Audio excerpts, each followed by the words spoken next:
Good evening, everybody. It is Sunday night, February 20th, 8:35, about an hour and 35 minutes past when I said I would have this done, but due to some technical difficulties with the Windows 11 upgrade to this fantastic laptop, we are now recording just a little bit late. It's all right. Tonight, we're going to do podcast 2 of Be Nice or Be Quiet, and where the tagline came from, why we are going to use it, why we're going to follow it, and kind of use it as our mantra. It's important, and there's been some things lately that have made it become even more important, or at least demonstrated why it's more important, and we'll go through those here in a little bit.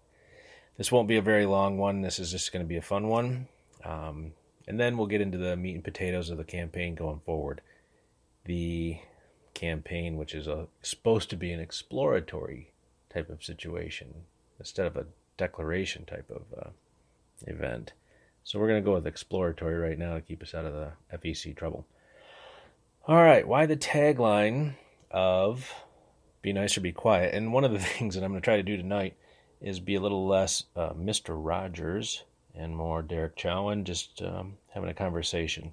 Trying to be too many things to too many people kind of takes the edge off of the message, maybe the delivery that I would normally give. So tonight we're just going to have a conversation, you and me, and just like it normally would be. So why the tagline? The reason that I'm doing this, there's so many different folds as to why I'm getting involved in this whole experience. But the one thing that's been bothering me the most is politics has been getting uglier and uglier as time has gone by.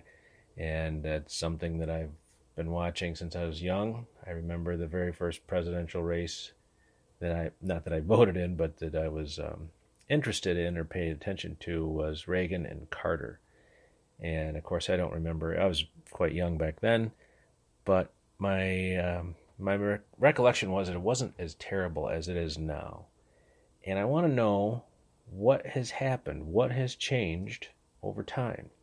The two-party system's still here, still broken. The government still takes too much of our money and gives it away to people that don't deserve it.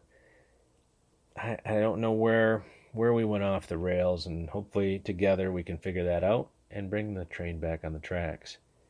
One of the things I don't like is now we shout down what we disagree with.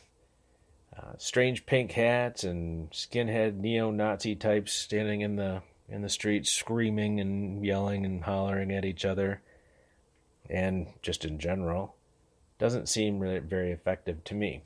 It may rally their core, and it may make them feel better about themselves, but it looks kind of silly to me. And I remember, I think one of the best ways to explain this as to how I see it is I was explained by my mother and father what a temper tantrum was.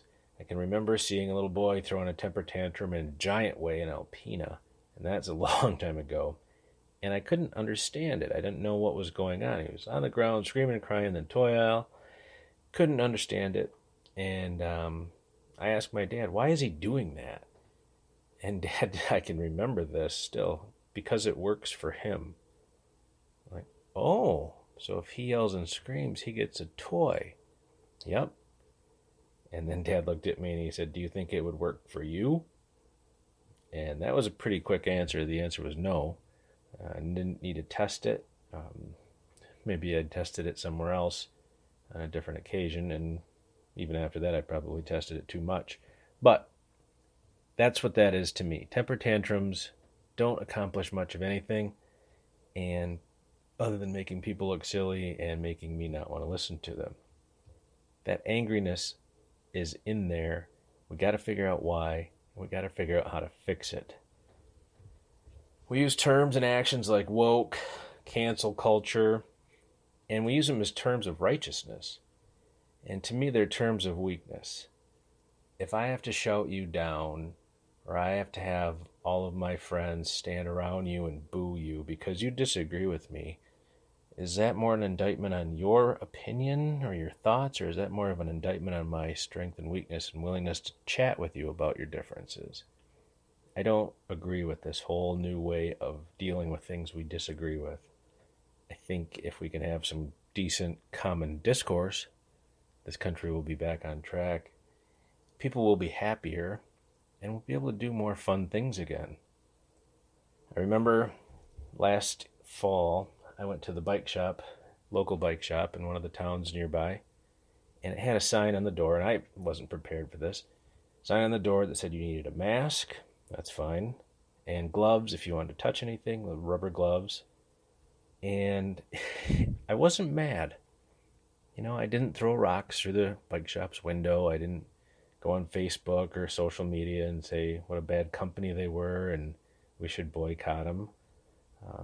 What did I do? I went to a different bike shop. Not because I was mad at them or that I'll never shop there again. That's not it at all. I just wasn't prepared to wear gloves and a mask to go spend lots of money. That wasn't my idea. I didn't want to do that. Good people work there. It's a good small business in this area, and I'll support them again when things get easier for them. That doesn't see that right there? No cancel culture. I'm not woke. I'm not going to wear a whatever color hat and stand outside and say, don't shop here. These people are crazy. No. You just move about my life. I've got lots of things to do. Lots of things bigger in my portfolio of worries to deal with. You can move on. It's okay. It's possible. For too long, this is one of the things I've been thinking about a lot, and it's unfortunate because I'm finding myself tuning out of local radio stations more and more, which is a bummer because I have a lot of friends in the DJ business that do a great job, play great music, have great shows, but it's the commercials in between that I can't tolerate anymore. And I'm not, doing the boycott thing. I'm not doing that. Just changing the channels as much as I can. But what's happening is, for too long we've been subjected to this messaging. And in the old days, messaging used to be referred to as propaganda. So try to think of some of the ways you can think of. When was the last time you listened to a radio station, local, for any length of time and didn't hear a commercial about vaccines or seatbelt use or drunk driving or speeding or gambling? All the bad things. When I turn on the radio, I want to hear the weather. I want to hear that Mrs. Jones' cat was rescued from the tree by the firefighters. Stuff like that. I don't want to have a constant barrage of messaging poured into my ears when I've got enough going on as it is. I'm not really convinced that all these messages are that powerful anyway. Are they going to sway people? I think we can all agree that drunk driving is a horrible thing and that none of us should do it, and that some of us have done it more than once, probably. Thankfully not hurt anybody, hopefully. But does that radio station ad really convince somebody like, oh my gosh, I was going to go drink a 12-pack of beer tonight because of that commercial.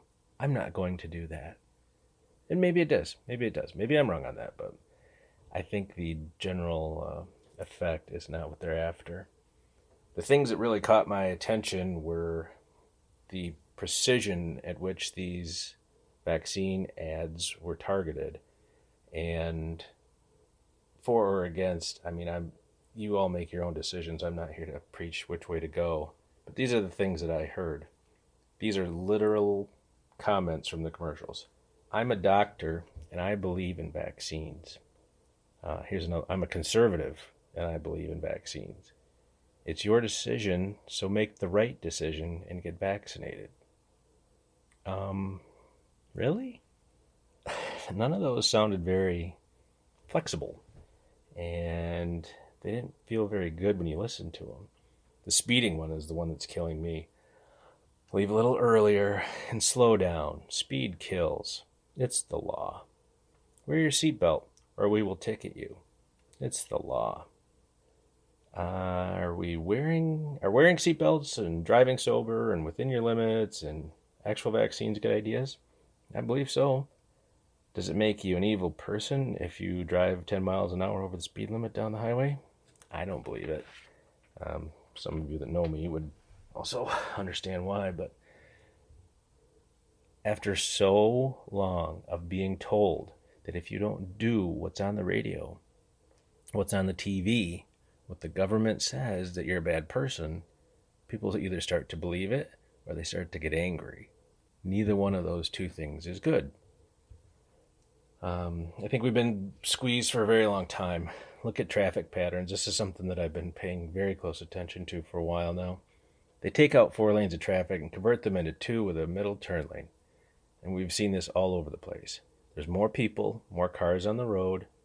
So this is their way of making things safer. So now the same people that enjoy the line of 20 cars behind them as they drive 20 in a 35 suddenly become John Force in the passing lane and refuse to let you by. This is this control thing. Constant messaging combined with a constant squeezing is producing an angrier society that is looking to exert control wherever and whenever they can. We need to give freedom back to people. We have to let people make some decisions, some easy ones. But as we force people to do things, we're not cattle, and we're not just regular people. We're Americans, and we have a way of doing things that includes freedom. It's in our very fiber. We're a nation of over 300 people. One size fits all does not fit us. The nanny state doesn't suit Americans. We aren't wired to submit. That's how we got here. The whole thing of not wanting to submit. Said, piss off, we'll get in a boat and we'll see you later. I believe we are better than the government gives us credit for. We are smarter than the government gives us credit for. We're more capable than the government gives us credit for. And when we work together, we're damn sure more powerful than the government gives us credit for. They don't want us working together. They don't want the two sides of the aisle working together. They don't want neighbors working together. Right now, they've got us where we want us. We're angry and pissed off at each other for no good reason other than we think differently, which is what we are founded on. Politics is not an all or nothing zero-sum game. Compromise has to happen. However, that doesn't mean compromising our principles. One of the things Dad told me recently was about this principles and compromise and your viewpoints is don't oppose something that just because of who supports it, and don't support something just because of who opposes it. And you think about that for a minute. It makes sense. Sometimes it's hard to do, but it does make sense. And he finished it off by, sometimes we're going to have to agree with people we don't like, and other times we're going to have to disagree with people we do like. And in his dad way, he said it slower and better than I did, but I said, okay, even you, Dad? Am I supposed to disagree with you because I don't like anybody better than you or more than you? And he said, especially me, kid. Oh, okay. If Dad said that, that's how important it was.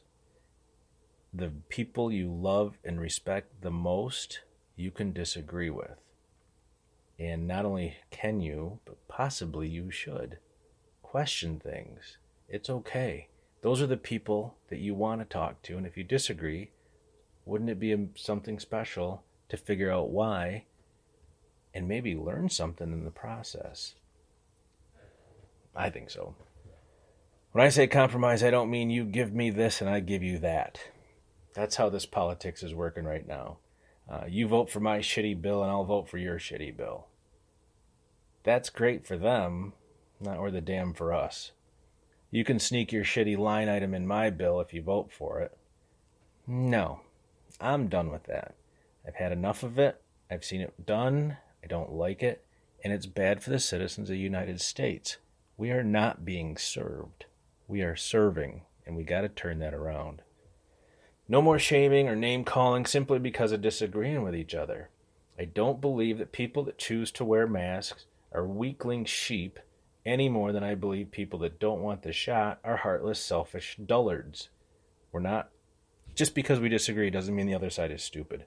I know some insanely bright people that believe differently than I do, and some insanely bright people that believe exactly as I do. I also know some fools that do the same, so sometimes people are just doing their best. It happens to be different than our way. Doesn't mean it's wrong. It means it's different. Kindness is not a weakness. My dad was the kindest man I've ever known. Underestimate his strength at your own peril. Trust me, I tried. Just because somebody's kind and doesn't say or react in a way that you're used to or expecting, maybe they act with kindness, that certainly doesn't mean weakness. The louder you talk doesn't mean the stronger you are. It just means that you're talking louder. Either you're deaf or you're an idiot or whatever you want to be. There's that name calling. Just because you're yelling and screaming, that doesn't exude strength. Screaming tantrums don't work, and honestly, they shouldn't. Most of us figured that out when we were little kids. I bet you a bunch of us have heard the words, "Do you want me to take you out to the car right this second?" The answer was no. Heck no, I don't want to go to the car. I probably don't want to go to the car after this because things probably won't go as well as I was hoping. The words were clear enough. Here we are at a crossroads in America. We have an opportunity to do something that hasn't been done in our time. Most of us, for sure. People are sick and tired of being sick and tired. Together, we can do amazing things. Together, Washington fears us. We're Americans. When we work together, we don't just solve problems, we overwhelm the problems, and that's what they are terrified of, because they're the problem. Every once in a while, I get asked the question, this is funny, what do you have that the big powerhouse candidates don't? There's lots of people that think this is a mission of a fool's errand, however you want to say it, and that it can't be done. And I get that question. Oddly enough, I get the what can I do to help more often than I get this one, but that question of all of them is the easiest to answer. And what do I have that they don't? That's easy. I have you.